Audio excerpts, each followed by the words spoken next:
Hello লাল নটিদের দেশ, কেমন লাগতেছে তোমাদের নতুন বিকল্প বাংলাদেশ?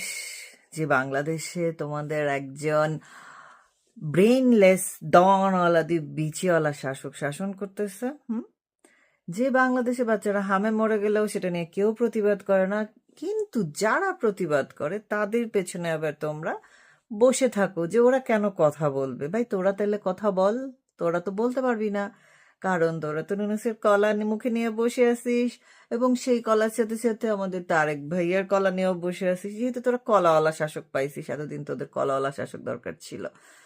তো এই যে এতগুলা বাচ্চা মরে গেল, আমাদের প্রিয় কলাওয়ালা প্রধানমন্ত্রী কিন্তু তার সাথে তাদের কারো সাথে কোনো ধরনের কথাবার্তা বলতে যায় নাই, কোনো সান্ত্বনা দিতে যায় নাই, কিচ্ছু বলতে যায় নাই, নাথিং অ্যাট অল। সে কোথায় গেছে? সে গেছে একটা ডে কেয়ার বা বাচ্চাদের সাথে খেলাধুলা করতে, এবং সেটা নিয়ে খুব পিয়ার দেওয়া ফুটেজ দেওয়া চলতেছে যে প্রধানমন্ত্রী আসছে বাচ্চাদের সাথে দেখা করতে। মিনিমাম 500 বাচ্চা সরকারি হিসেবে হামে মরে গেছে, সেটা নিয়ে তোদের কোনো সে নাই। কারণ তোদের কথা সে কিভাবে থাকবে? সে আসলে তো ইউনুসের নাম চলে আসে, ইউনুস আব্বার নাম তো নেওয়া যাবে না, তাহলে ইউনুস যে খারাপ সেটা তো মানুষ জেনে ফেলবে, সো এটা বলা যাবে না। কি বলতে হবে? শেখ হাসিনা টিকা দিয়ে যায় নাই, যে কারণে এসে 6 মাস 7 মাসের বাচ্চা 2 বছর পরে মারা যাচ্ছে। দিস ইজ সায়েন্স, তোমাদের বুঝতে হবে।